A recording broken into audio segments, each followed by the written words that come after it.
மாற்றத்திற்கான அரசியல் வெற்றியை நிகழ்த்தி காட்டிய தமிழ்நாட்டு மக்களாகிய என் சொந்தங்களுக்கு என் வாழ்நாள் நன்றியை காணிக்கை ஆக்குகிறேன். சமூக வலைதளத்தில் தாவேக தலைவர் விஜய் பதிவு.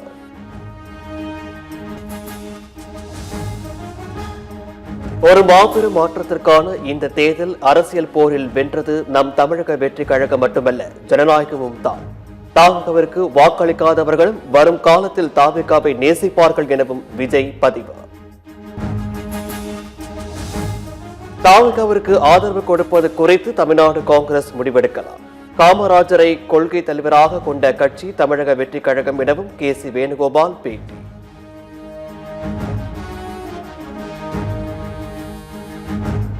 கூட்டணி ஆட்சி அமைக்க தாவேகாவுடன் பேச்சுவார்த்தை நடைபெற்று வருகிறது. அதிமுக சட்டமன்ற உறுப்பினர் லீமா ரோஸ் பேட்டி. தமிழக வெற்றி கழகம் வந்து தமிழகத்தில் 108 இடங்களில் வெற்றி பெற்றிருக்கு. ஆட்சி அமைக்கிறதுக்கான முயற்சியில் இருக்கு.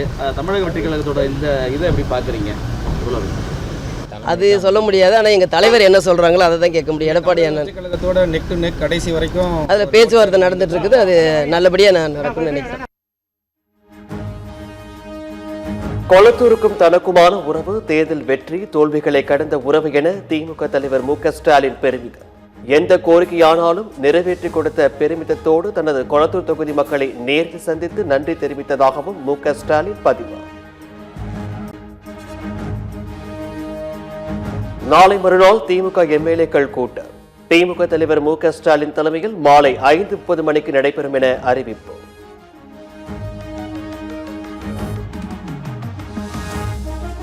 ஆட்சி அமைக்க பெரும்பான்மையை உறுதிப்படுத்த முனைப்பு காட்டும் தாவேக. ஆட்சியில் பங்கு தருவதாக காங்கிரஸ், பாமக, கம்யூனிஸ்ட் கட்சிகளிடம் பேச்சுவார்த்தை நடத்தி வருவதாக தகவல்.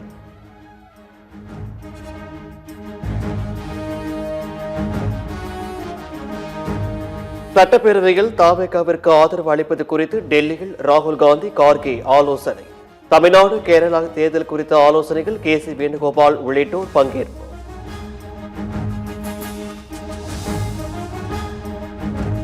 பிரதமர் நரேந்திர மோடி, எதிர்க்கட்சித் தலைவர் ராகுல் காந்திக்கு தாவேக தலைவர் விஜய் நன்றி. அரசியலுக்கு அப்பாற்பட்டு மாநில முன்னேற்றம், தமிழக மக்களின் நலனில் முழு கவனம் செலுத்துவோம் என உறுதி.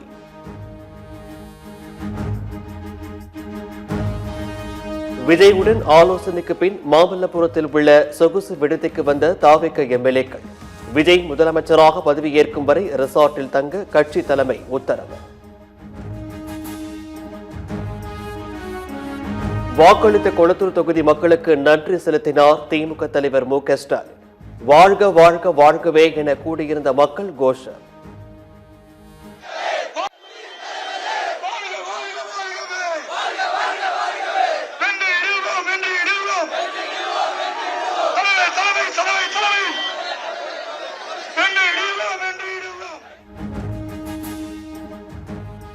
மு.க.ஸ்டாலின் நன்றி தெரிவிக்கும் நிகழ்வில் கண்ணீர் சிந்திய முன்னாள் அமைச்சர் சேகர் பாபு. திமுக தொண்டர்களும் கதறி அழுததால் நெகிழ்ச்சியான கொளத்தூர் பகுதி.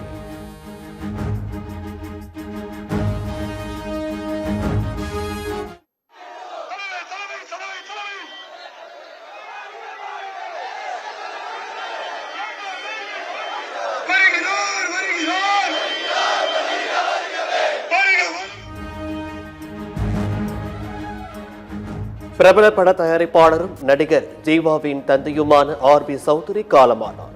சொந்த ஊரான ராஜஸ்தானின் உதய்பூருக்கு சென்ற போது சாலை விபத்தில் படுகாயமடைந்த நிலையில் உயிர் பிரிந்தது.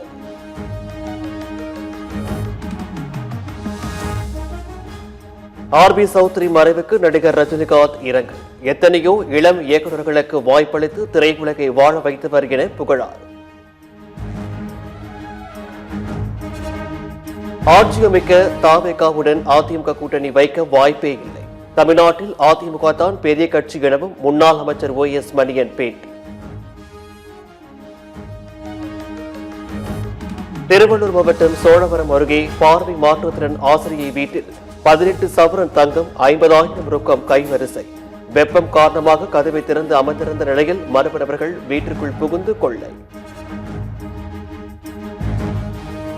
கரூரில் தேர்தல் முடிவு எதிரொலியாக அரசு பேருந்து கண்ணாடி உடைத்த திமுகவை சேர்ந்த நபரிடம் போலீசார் விசாரணை. திமுக தோல்வியால் மன வருத்தத்தில் பேருந்தின் கண்ணாடியை உடைத்து சேதப்படுத்தியதாக தகவல்.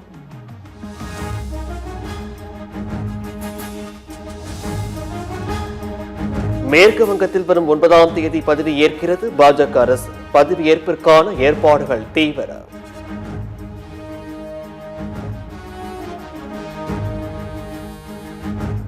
ஐம்பது ஆண்டுகளுக்கு பிறகு மீண்டும் மதுபான ஏற்றுமதியை தொடங்கியது பாகிஸ்தான். பலூச்சிஸ்தான் மாகாணத்தில் பணியாற்றும் சீனர்களுக்காக மதுபானம் தயாரிக்க சீன நிறுவனத்திற்கு பாகிஸ்தான் அரசு அனுமதி.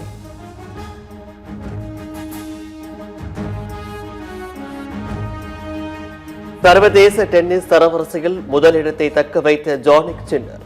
2ஆம் இடத்தில் ஸ்பெயினின் கார்லோஸ் அல்காரஸ். சீனாவில் தொழில்நுட்ப கோளாறு ஏற்பட்ட ரோபோவால் விபரீதம். நடனமாடிக் கொண்டிருந்த மாணவிகளை அச்சுறுத்தும் வகையில் ரோபோ செயல்பட்ட சம்பவத்தால் பரபரப்பு.